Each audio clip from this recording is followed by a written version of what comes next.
haween ay lagu magacaabo degan miiraash isla mar ahaantaasina ka soo jeeda magaalada Boorame ee caasimada gobolkani Awdal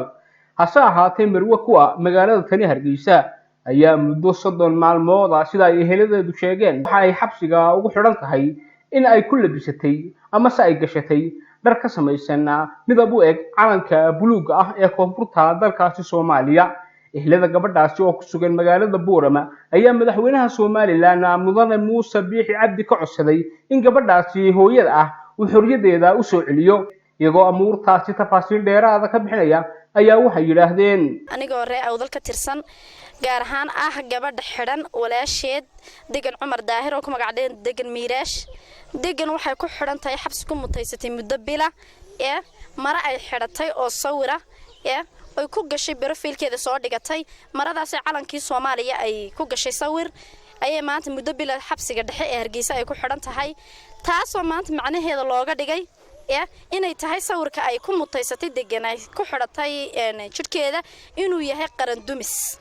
ay macnaheedu ugu qaadeen inay tahay qaran dumis maanta muddo bila xabsiga dhexe ee Hargeysa ku xidhan tahay maalin iyo 2 iyo 3 maaha maxkamadda waa la keenaa wax go'aan laga ma soo saaray waa laga celiyaa ma fahantay kolay dadkii waxaan ku daba socdayna way nagu daaliyeen oo maanta maxkamadda lagu noqnoqdaa iyadii maanta xabsiga tacadii waxay ku qabtaa jirdil ay waliba askartu ay ku gohaadinayso ku jirdilayso ku culaadinayso waxaan dawlada Somaliland ka codsanayaa inay gabadha maxay toole xorriyadeeda sa ugu dhaqsaha badan leh ay xorriyadeeda ugu sii daayaan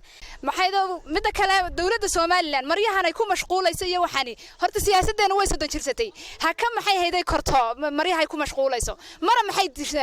dumisaa qaran bay dumisaa maro waa la wada xidhan yahay waa choice-kayga ahayd marada hadii gurigeega ku qurxisatay mid kale maxay hayday waa marwadii beesha dhexe u haysay maxay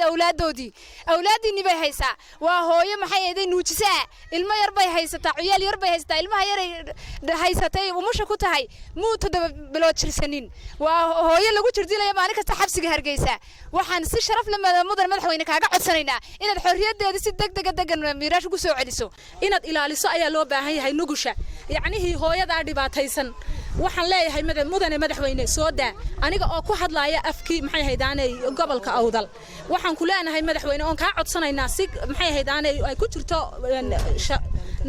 cadaalad ku sugan tahay ayaan kaaga codsanaynaa inaad sida ugu dhaqsaha badan la noogu soo siidayso mudane madaxweyne waligayo maxay haydaanay anaku dhibaatada waxaanu nahay gobolkii maxay haydaanay inii soo aasay wanaag oo dhan wuxuu ahaa maxay haydaanay wuxuu gala iyo wuxuu gudo ad garanasaan waxaan ku leenahay mudane madaxweyne sida ugu dhaqsaha badan leh oo kaaga codsanaynaa inaad hooyada 4 caruur haysata aad noogu soo siidayso walaalayaal maanta halkan waxaan u joognaa walaasheen degan Cumar Daahir oo ku xidhan xabsiga dhexe ee magaalada Hargeysa si cadaalad darro ah ugu xidhan dawladda Somaliland madaxweynaha muuse biixi waxaan ka codsanaynaa walaashii degan Cumar Daahir in xorriyadeeda loo soo celiyo waayo waa hooyo awlaad haysata awlaad 4 ciyaal oo u yari 6 bilood yahay walaashii xaq darro lagu haystaa sababta loo haystaana waa mara ay xidhatay gurigeega dhexdeeda waxba kuma yeeli karto qof waxaan ka codsanayaa mudane madaxweyne muuse biixi cabdi waxaan ka codsanayaa degan Cumar Daahir inuu sida ugu dhaqsaha badan noogu soo daayo degan anu habeerteed baan ahay intaan labadeedii weeladood ka dulinteen waa hooyo yaa wax weydiiya hooyo wax lama weydiiyo iyadii baaba dhibba awlaadeedii iyadii maanta kala kareedayn waalidadeedu way ku dulinteen maxkamadda la keenay waxa loo qabanayaa ma jirto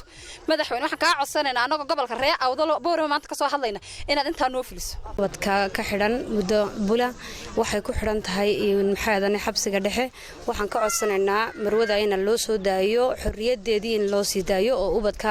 ay ka dayacan tahay ee waliba ubadkiinii ay ka dayacan tahay ka dayacan yihiin in sida uu dhaqso badan loo soo daayo ay waalidiinteedii ay ku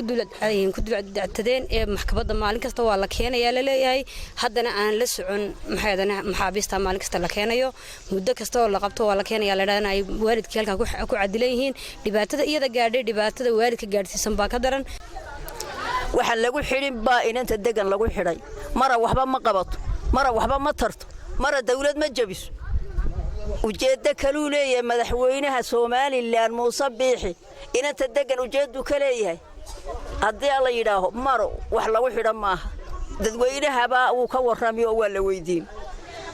ilaahay waxaan ka rajaynaynaa inuu ilaahay nooga ka roonaado muuse biixi inuu ilaahay nooga ka roonaadaan ilaahay ka rajaynaya dadweynaha halka maanta jooga ergu ku yahay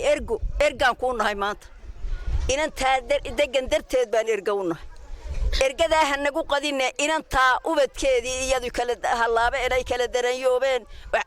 inaad noo soo dayso oo xorriyadeedii siiso oo ubadkeeda u soo dayso iyaan ilaahay ka rajaynayna madaxweyne waxaan ka codsanaynaa inantaa degan miiraash Cumar waxay ku xidhan tahay waan fahmi weynay awlaadeedii iyo ubadkeegiiba way darayeysan yihiin teeda labada awlaad aday ka darayeysan tahay anaga naga ma darayeysna inanteeda ma way mana way noolaani bal ubadkaaga uu tudo ubadkaaga uu soo daa hablamaana la dhalan hablamaana ku dhalin hooyamayna ku dhalin kuwa dhalay waa waalidkoogii waxa cadilan ee jeelka baan ku soo kono noqonaya ee ooyaya ee hurda seexala ee bugtaale ee baahi jirto ee adiga ku xaniban degan baa wuxuu niman yahay waalidkeegii waxa weeyaan waxaan ka codsanaynaa taa degan waxay ku xidhan tahay ma fahmayno marana la isku ma xiro marada waxay tahay ma jirto waxa la ka dhigan tahay inay ma jirto al aqal walba way taala mara qadib Somaliland la baaro aqalina oo ma jirto waxa weeyaan waxa yada gaar ahaan ugu xidhan ugu galabsatay ku haysato sidaad u daawo aad u haysato isku soo cadayso dad dabacdan iska damac hadii kalena iska soo daa awlaadaadii oo daraysan iyadoo iska say doonto baa noqotay nuux kadiye TV-ga caalamiga Star